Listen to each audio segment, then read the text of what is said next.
ఎవరో మీరు అనొచ్చు, ఎత్తే దిశ జవాబుని ఎలా శాసిస్తుంది? నువ్వు మనుషుల వైపు చేయతావా? విషాదకరమైన మాట ఇర్మీయా గ్రంథంలో చాలా స్పష్టంగా రాస్తుంది. నువ్వు మనుషులను ఆశ్రయించావా, నువ్వు మిక్కిలి శాపగ్రస్తుడు అవుతావు. అదే యెహోవాను ఆశ్రయించేవాడు ఎవరు? ధన్యుడు. ఇప్పుడు యెహోవాను ఆశ్రయించే జాబితాల్లో దేవుడు మోషే జ్ఞాపకం చేస్తూ అంటున్నాడు, ఎవరి వైపు చేయెత్తాలంట? ఆకాశం వైపు చేయెత్త. దయచేసి రండి. ఆకాశం వైపు చేయెత్తి ఎందుకు ఎత్తమంటున్నాడు? ఆ ఎత్తిన తర్వాత ఐగుప్తు దేశం అంతటిని భయంకరమైన చీకటి, పిచ్ డార్క్నెస్. ఎంత చీకటి అంటే ఏమైనా వ్యక్తి చెయ్యి ఊపితే కూడా కనిపించట్లేదంట. దయచేసినండి, కొన్నిసార్లు దేవుడు చేయాల్సిన కార్యాలు దేవుడు మాత్రమే చేయాలి. మనుషులు దాన్ని చెయ్యొద్దు, చెయ్యలేరు కూడా. నువ్వు మనుషులను ఆశ్రయిస్తావా, దేవుడు ఆ ప్రాంతంలో కార్యము జరిగించాడు. Sometimes you are waiting for something extraordinary. మానవాతీతమైన కార్యం జరగాలని ఇష్టపడుచున్నావు, కానీ ఆ ప్రాంతంలో నువ్వు మనిషిని ఆశ్రయిస్తే దేవుడు మానవాతీతమైన కార్యం జరిగించడానికి వీలు లేదు. అందుకు 127 కీర్తనలో కీర్తనకాడు రాస్తూ మొదటి వచనంలో అంటాడు, అయ్యా, Psalm 121 verse 1, 121, కొండల తట్టు నా కనులెత్తుచున్నాను, నాకు సహాయము ఎక్కడి నుంచి వస్తుంది అయ్యా? Where can I get my help? అంటే సహాయం కొండల నుంచి వస్తుందా? కొండల నుంచి రాదు. మరి ఎక్కడి నుంచి వస్తుందయ్యా నాకు సహాయము? 2వ వచనం, భూమి ఆకాశములను సృజించిన యెహోవా వలనే నాకు సహాయం వస్తుంది. Not from anybody else, not from the mountains, but from the God who created the heaven and earth. భూమి ఆకాశం సృష్టించిన ఆ యెహోవా వలనే నాకేమొస్తుంది? సహాయం వస్తుంది. ఒక మాట చెప్తాను, ఎప్పుడైతే కొన్నిసార్లు నువ్వు ఆకాశం వైపు చేతులెత్తుతున్నావు, అర్థం ఏంటి తెలుసా? ప్రార్థనలో చెయ్యి చాపుట. Stretch out your hand in prayer. Number 1, stretch out in faith. విశ్వాసంలో చెయ్యి ఏం చేయాలి? చాపాలి. 2వది, ప్రార్థనలో చెయ్యి చాపాలి. ఈ సంవత్సరము ప్రార్థనలో నీ చెయ్యి ఏం కావాలి? చాపబడాలి, ఎక్స్టెండ్ అవ్వాలి, స్ట్రెచ్ అవ్వాలి. పోయిన సంవత్సరం కంటే ప్రార్థన ఈ సంవత్సరం ఏం కావాలి? ఎక్కువ అవ్వాలి. ఇప్పుడు సమృద్ధి, ఓవర్ఫ్లో ఎక్స్పీరియన్స్ రావాలి అంటే ప్రార్థన కూడా ఏం కావాలి? స్ట్రెచ్ అవ్వాలి. ఎస్ అనే వాళ్ళు చేస్తాడు. దానియేలు ఎన్నిసార్లు ప్రార్థన చేశాడు? 3 సార్లు ప్రార్థన చేశాడు. ఇప్పుడు దానియేలు కంటే బిజీనా అండి మనం? మీరు అనొచ్చు, దానియేలు మనలాగా టైంపాస్ చేసుకునేటోడు కాదు, ఒక గల్లీ లీడర్ కాదు, పోనీ కాన్స్టిట్యున్సీ లీడర్ కాదు, స్టేట్ లీడర్ కాదు, కంట్రీ లీడర్ కాదు, ఈజ్ అ వరల్డ్ లీడర్. 127 సంస్థానాలు ఆ దినాల్లో. వాటి మీద అధిపతి ఎవరండి? డానియేల్. ఏమనుకోద్దు, దానియేల్ లాంటోడికే 3 సార్లు ప్రార్థన చేసే టైం ఉంటే ఇంకా దాని తర్వాత నేను చెప్పడానికి నాకు బాధ వేస్తుంది. దానియేలుకే 3 సార్లు దినమునకు 3 సార్లు ప్రార్థన చేసే అంత టైం ఉంటే మనం డానియేల్ కంటే బిజీనా అండి? దయచేసి ఎక్స్క్యూజెస్ వద్దు. Don't please tell stupid excuses. నేను చాలా బిజీ అండి. ఏం బిజీ? చాలా బిజీ అండి. కూర్చొని చాలా బిజీ అండి. మన బ్రదర్ అంటున్నాడు, చాలా బిజీ అన్న, నిద్రపోయి అలసిపోయానన్నా. అలసిపోయాను కదా అని చెప్పి లేచి మళ్ళీ నిద్రపోయానన్నా. ఆ నిద్రపోయాను కాబట్టి ఎక్కువ పడుకొని కూడా మళ్ళీ నాకేమైంది? అలసట వచ్చిందన్న. ఏం చేసావు? ఏం పొడిచావని నీకు అంత అలసట వచ్చింది? What did you do? ఒక మాట చెప్తాను, దానియేలు దేవుని సన్నిధిలో మోకరించడం నేర్చుకున్నాడు. రాజులు వచ్చి దానియేలు ముందు మోకరించారు. ఏ నీలింగ్ డౌన్ హ్యాండ్స్, మోకరించే కాళ్ళు, ఆకాశం వైపు చేతులెత్తే ప్రార్థించేవారు దేశాలు వచ్చి వారు ముందు నిలబడతాయి, రాజులు వచ్చి నిలబడతారు, రాజ్యాలు వచ్చి నిలబడతారు. అట్టి కృప దేవుడు దయచేయునుగాక. ఈరోజు అన్నిటి మనుషులను ఆశ్రయించడానికి టైం ఉంది, ప్రపంచాన్ని ఆశ్రయించడానికి టైం ఉంది, గూగుల్ని, చాట్ జీపీటీని ఆశ్రయించడానికి టైం ఉంది. కానీ నీకు ప్రాణం పెట్టిన దేవుణ్ణి ఆకాశం వైపు చేతులు ఎత్తమంటే నువ్వు చేతులు ఎత్తాల్సింది ఎక్కడికి? ఆకాశం. ఎందుకంటే ఆ ప్రాంతం అంతా చిమ్మ చీకటిగా 3 రోజులు చిమ్మ చీకటికి అప్పగించడానికి ఏ మనిషి చేతిలో లేదండి. అది ఎవరి చేతిలో ఉంది? దేవుని చేత. నిజంగా నీకు మానవాతీతమైన క్రియలు చూడాలందా ఈ సంవత్సరం?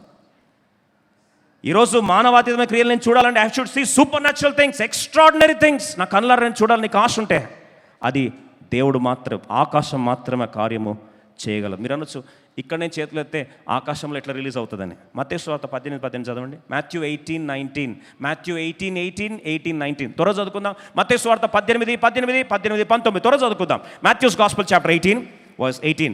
భూమి మీద మీరు వేటిని బంధింతురో అవి పరలోకమందును బంధించబడును, భూమి మీద మీరు వేటిని విప్పుదురో అవి పరలోకమందును విప్పబడునని మీతో నిశ్చయముగా చెబుతున్నాను. 19 చదువుదామా.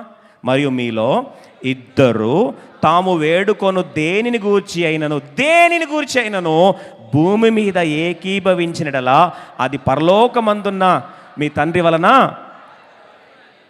ఖచ్చితంగా పరలోకంలో రిలీజ్ అవ్వాలి అంటే భూలోకంలో దాన్ని ఏం చేయాలి? బంధించాలి. నేను అడుగుతున్నా, ఈరోజు ఇద్దరు కలిసి, ప్రభు బ్లాంక్ చెక్ రాసి ఇచ్చాడు, ఇద్దరు కలిసి ఇక్కడ ఆకాశం వైపు చేతులు ఎత్తే అక్కడ ఆకాశంలో కీ రిలీజ్ అవుతుందంట. ఎంతమంది కార్యం చూడాలని ఆశపడుతున్నారు? దేవుడి సంవత్సరం జరిగించిన గాక. ఆకాశము తెరవాలి అంటే అందుకో బైబిల్ సెలవిస్తుంది, ఆకాశమును తన మంచి ధననిధిని తెరిచి ఆయన దీవిస్తారంట. నువ్వు అనేక జనులకు అప్పిస్తావు కానీ అప్పు దేవుడు మాట నెరవేర్చును గాక.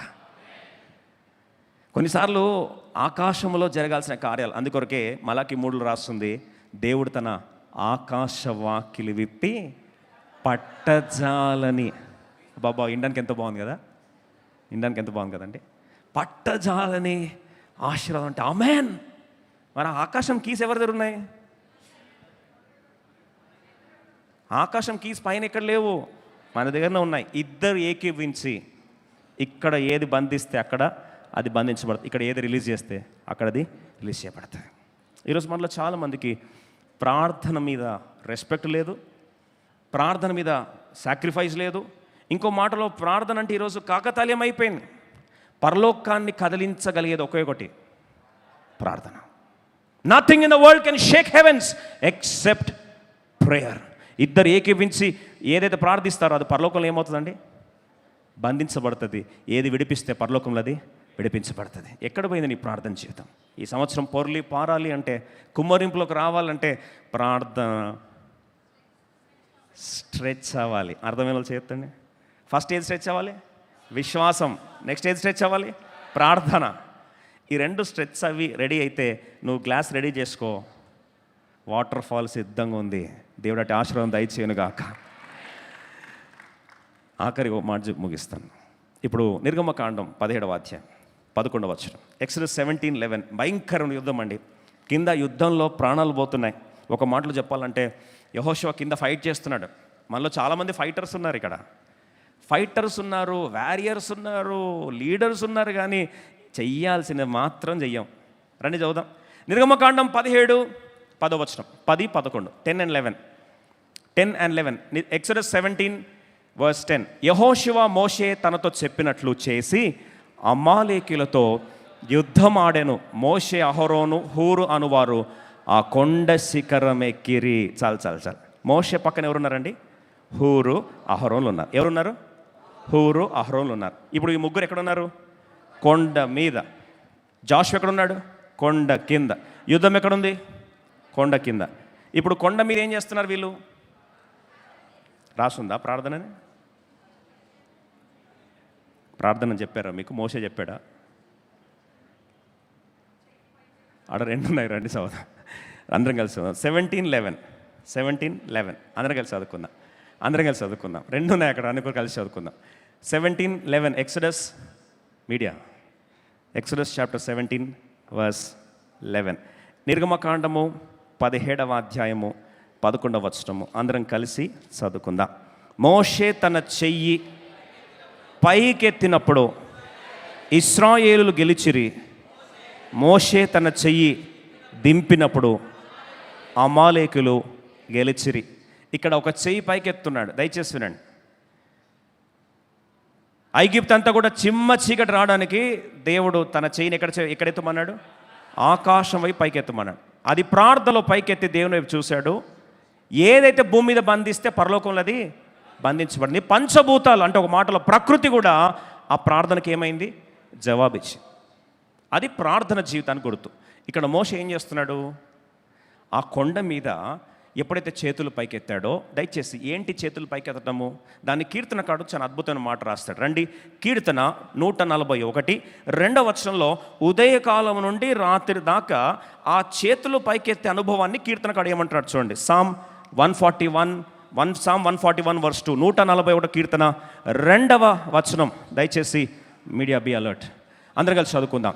నా ప్రార్థన ధూపం వలెను, నేను చేతులెత్తుట సాయంకాల నైవేద్యం వలెను, నీ దృష్టికి అంగీకారములగునుగాక. ఆ 2 మాటలు చెప్తున్నాడు. ప్రార్థనా ధూపము, నైవేద్య ధూపము. దయచేసి వినండి.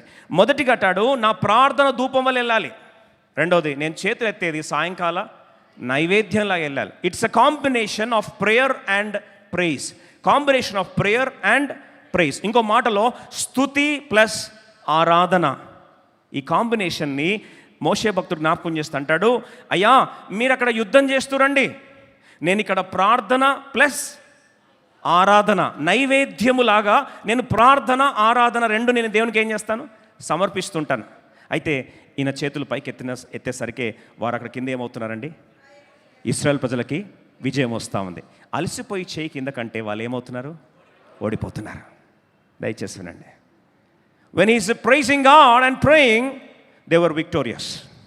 When he is putting his hands down, they were losers. దయచేసి వినండి, దయచేసి వినండి.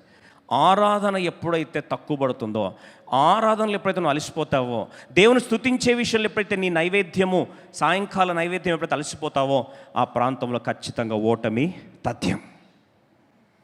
దయచేసి వినండి. 119 కీర్తన 164 కీర్తనలో, Psalm 119 verse 164, 119 కీర్తన 164లో దయచేసి ఇక్కడ కీర్తనకారుడు దావీదు తన జీవితంలో ఒకటి నేర్చుకుంటూ వచ్చాడు. చూడండి, దావీదు తన జీవితంలో ఆరాధనకు పెట్టిన పేరు, స్తుతి ఆరాధనకు మారు పేరు ఎవరండి? దావీదు. మరి స్తుతి ఆరాధనకు మారు పేరు దావీదు అయితే, దావీదు తన జీవితంలో ఆరాధన ఎన్నిసార్లు చేస్తున్నాడు? కలిసి చదువుదాం, 119 164 కలిసి చదువుదాం. Can we all read together please? నీ న్యాయ విధులను బట్టి దినమునకు 7 మార్లు నేను నిన్ను స్తుతించుచున్నాను. ఎన్నిసార్లు వర్షిప్ చేస్తున్నాడు? బిగ్గర చెప్పండి. ఎన్నిసార్లు? ఈయన దానియేలు కంటే గొప్పోడు. దానియేలు ఎన్నిసార్లు ప్రార్థన చేశాడు? 3 సార్లు.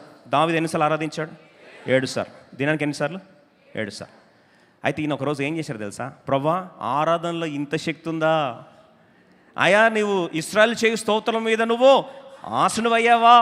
ఈ ఆరాధన ద్వారా విడుదల కలుగుతుందా? స్తుత్యాగం అర్పించేవాడు నన్ను మహింపరుచున్నాడు, అటివానికి నా రక్షణ నేను కనపరుచున్నాను, శత్రుల మీద నాకు విజయం పొందబోతున్నాడు. ఇంత సీక్రెట్ ఉందని నాకు తెలియదయ్యా అని ఒకరోజు తనని తీసుకెళ్ళి అరణ్యంలో పారేస్తే, ముందంతా 7 times వర్షిప్ చేసాయన. ఈసారి అన్నాడు, ఇవన్నీ నడవదన్నాడు. అదే మనమైతే 7 నుంచి ఎక్కడికి వస్తాం? 0కి వస్తాం. ఈయన ఏం చేశాడు? 34 కీర్తన మొదటి వచనం, 34:1, 7 times వర్షిపర్ ఇప్పుడు ఏమయ్యాడు? నేను ఎల్లప్పుడు యెహోవాను సన్నుతించదను, నిత్యమైన కీర్తి నా నోట. 7 times ఏమయ్యాడు ఇప్పుడు? మీరే చెప్పాలి టైటిల్. 7 times ఒక రోజు వర్షిప్ చేసాయన ఇప్పుడు ఎన్నిసార్లు చేస్తున్నాడు? 24/7. ఇంకో మాటలు చేస్తా, గుండె చప్పుడులాగా మార్చేసుకున్నాను. He made praise his heartbeat. గుండె కొట్టుకుంటుందా? ఆరాధనలో కొట్టుకుంటడం ఆరంభించాడు. ఈయన గుండె చప్పుడు ఆరాధన ఆగిపోతుందా? విజయం ఏమవుతుంది? ఆగిపోతుంది. ఈరోజు ముగిస్తూ అడుగుతున్నా, మన జీవితంలో గత సంవత్సరం ఆరంభించిన దానికంటే ఈ సంవత్సరం 7 ఎక్కువ ప్రభా, చాలా ఎక్కువ ఎక్స్పెక్టేషన్ ఉంది మా మీద. Stretch out. కష్టం ప్రభా, చాపు. దేంట్లో? మనం కాలు చాపుతాం, చేయి చాపం. కాలు చాపి తనడానికి అయితే రెడీగా ఉంటాం. అదే పరిగెత్తడానికి ప్రభు నన్ను చేయి చాపితే కాలు చాపే అవసరం. చెయ్యి చాపలేనోడు బెల్ కొట్టిన వెంటనే దేనికి? పారిపోవడానికి ఏం చేస్తాడు? కాలు రెడీ పెట్టుకుంటాడు. ఈరోజు విషాదం ఏంటంటే, ఈ సంవత్సరం దేవుడు మనల్ని ఆరాధనలో చెయ్యి చాపే కృప దేవుడు దయచేయనుగాక. 3 మాటలు: విశ్వాసములో చెయ్యి చాపుట, రెండవది ప్రార్థనలో చెయ్యి చాపుట. మూడోది ఆరాధనలో చెయ్యి చాపుట. ఎలా ఆరాధించాలంటే చివరికి అది గుండె చప్పుడుగా మారాలి. దావీదు అంటాడు, praise finally became my heartbeat. ముందేమో 7 times కౌంట్, 7 times కౌంట్. ఇప్పుడు ఏమంటారు తెలుసా? దినంలో గుండె ఎన్నిసార్లు కొట్టుకుంటే అన్నిసార్లు ఆరాధన ఆపను, స్తుతించుట మాన. ఎప్పుడైతే ఆరాధించడం స్టార్ట్ చేశారో ఇశ్రాయేల్ ప్రజలు గలమెత్తి దేవుని గణపరచడం ఆరంభించితే, మోషే దేవుని ఆరాధిస్తున్నాడు అక్కడ. ఇశ్రాయేల్ ప్రజలకు యాజకునిగా, ఇశ్రాయేల్ ప్రజల పక్షం నాయకునిగా, రిప్రజెంటేటివ్గా ఆయన స్తుతి ధూపము, నైవేద్య ధూపము, ఆరాధన ధూపము, ప్రార్థన ధూపములు ఇస్తూ ఉన్నాడు. ఇశ్రాయేల్ ప్రజల కింద ఏమవుతున్నారు? గెలుస్తూ ఉన్నారు. ఎరికో దగ్గరికి వచ్చేసరికి అందరు కేకలు వేసి ఆరాధిస్తూ ఉన్నారు. గోడలు ఏమైనాయి? కూలిపోతూ వచ్చాయి. ఈరోజు అడుగుతున్న ప్రియ సోదర సోదరుడా, are you ready to stretch your faith, stretch your prayer life, stretch your worship? అవును, నిజమే ప్రభా, నా ఆరాధనని చాపడానికి సిద్ధపడుతున్నా, నా ఆరాధనను నేను ఈరోజు పెంచడానికి ఇష్టపడుతున్నా. I want extend my worship experience, I want extend my praise experience, I want extend my faith experience. అంటే ఇప్పుడు ప్రభు అంటాడు ఒకసారి యెషయా గ్రంథం 54:2 అద్భుతమైన మాట, నీ గుడారపు స్థలములను విశాలపరచుము, నీ నివాస స్థలము తెరలు నిరాటంకంగా సాగనిమ్ము, నీ త్రాళ్లను పొడుగు చేయము, నీ మేకులను దిగగొట్టుము, కుడి వైపునకు ఎడమ వైపునకు నీవు వ్యాపించదవు, నీ సంతానం అన్యజనుల దేశంను స్వాధీనపరచుకుందరు, పాడైన పట్టణం నివాస స్థలములుగా చేయును. దేవుడి కార్యమును జరిగించడానికి ఈరోజు మన చెయ్యి చాపడానికి సిద్ధమా? అలా సిద్ధమైనట్లయితే ఒకసారి అందరు లేచి నిలబడదాం. దేవుణ్ణి ఈరోజు మనసారా దేవుణ్ణి ఆరాధిస్తాం.